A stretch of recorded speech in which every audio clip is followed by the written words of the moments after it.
రామాయణ మహాయుద్ధం భీకరంగా సాగుతోన్న తరుణం. శ్రీరామచంద్రుని సారథ్యంలో వానర సైన్యంతో విజృంభిస్తూ లక్ష్మణస్వామి తనతో పోరాటం చేస్తున్న రావణుడి కుమారుడు ఇంద్రజిత్ తలని బాణంతో ఒక్క వేటుతో వేరు చేశాడు. ఇంద్రజిత్ మరణ వార్త విన్న రావణుడు ఆవేశంతో ఊగిపోయాడు. ప్రతీకారం కోసం పాతాళ లోకాధిపతి తన సోదరుడు అయినటువంటి మహిరావణుడి సహకారం కోరాడు.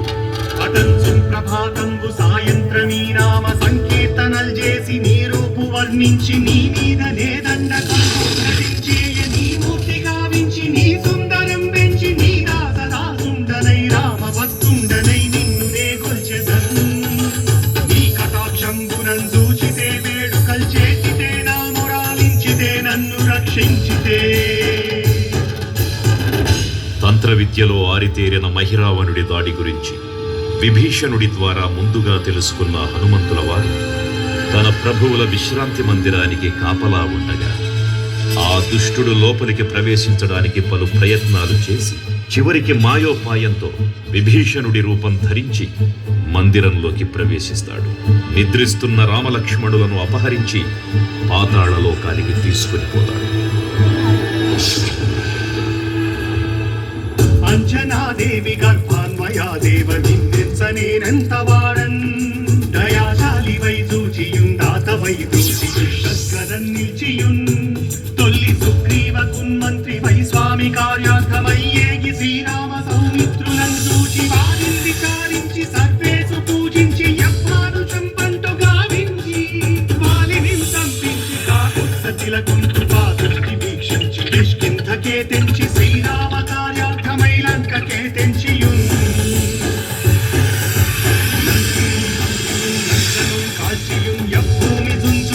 ఆనందము పొంగి ఆయుంగరం విచ్చి ఆ రత్నముం తెచ్చి శ్రీరామకున్నిచ్చి సంతోషముం చేసి తన ప్రభువులను కాపాడుకోవడానికి వాయువేగంతో పాతాళలోకానికి చేరుకున్న ఆంజనేయ స్వామికి సగం మొసలి సగం వానర రూపంలో ఉన్న వింత జీవి ముఖద్వారం వద్ద కాపలా కాస్తూ కనిపిస్తుంది. ఆ జీవి మకరధ్వజుడు అనే తన పుత్రుడని మహాసముద్రాన్ని దాటుతుండగా నీటిలో పడ్డ తన వేదవిందు ఒక మొసలి గ్రహించడం వల్ల జన్మించాడని తెలుసుకొని ఆశ్చర్యపోతారు హనుమంతుల వారు. తన పుత్రుడిని యుద్ధంలో ఓడించి పాతాళ లోకంలోకి ప్రవేశిస్తారు.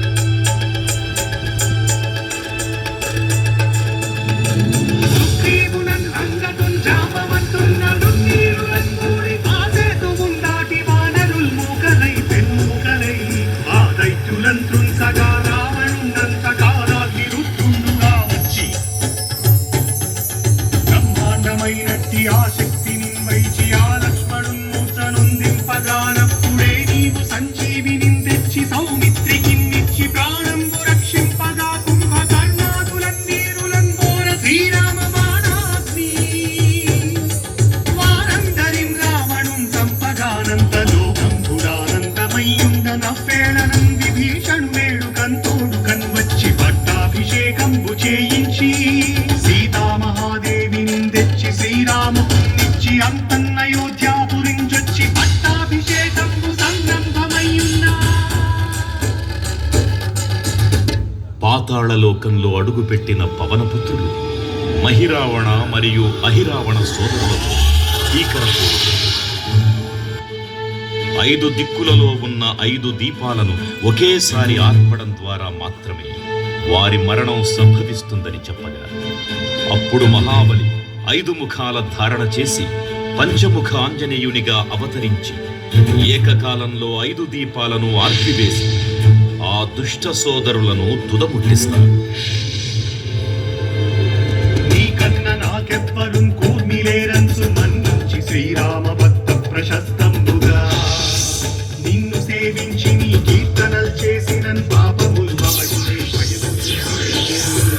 భాగ్యముల్ కల్గునే సామ్రాజ్యముల్ కల్గు సంపత్తులున్ కల్గునో వానరాకారయో సమస్తారయో పుణ్యకంకారయో ధీరయో వీర నీవే సమస్తం ఆధారక బ్రహ్మ మంత్రం పఠించ సంస్థిరం వజ్రదేహం పురుందాచి శ్రీరామ శ్రీరామయంచున్ మనఃపూతమైన ఎప్పుడు తప్పకన్ తలతునా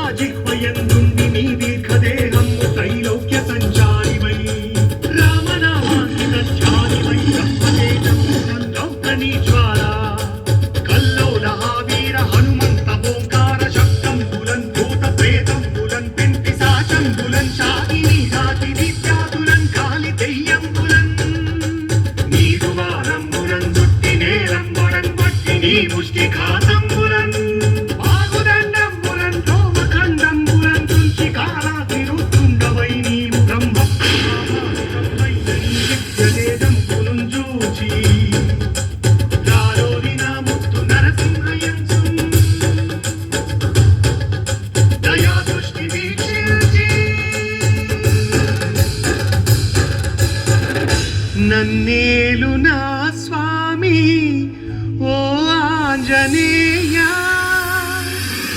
నమస్తే సదా బ్రహ్మచారి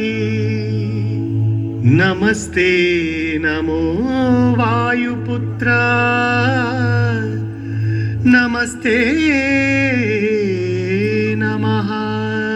తూర్పు దిక్కున చూసే శ్రీ హనుమాన్ ముఖం సర్వపాపాలను హరించేదిగా, దక్షిణ దిక్కున చూసే శ్రీ నరసింహుని ముఖం శత్రుభయాన్ని పోగొట్టి విజయం చేకూర్చేదిగా, పశ్చిమ దిక్కుని చూసే శ్రీ గరుడ ముఖం భూతప్రేత తాంత్రిక భయాలను పోగొట్టేదిగా, ఉత్తర దిక్కు వైపు చూసే శ్రీ వరాహ ముఖం గ్రహదోషాలను హరింపజేసి అష్టైశ్వర్యాలను అందించేదిగా, ఆకాశం వైపు చూసే శ్రీ హయగ్రీవ ముఖం విజ్ఞానాన్ని, విజయాన్ని, ఉత్తమ జీవిత భాగస్వామిని అందించేదిగా పురాణ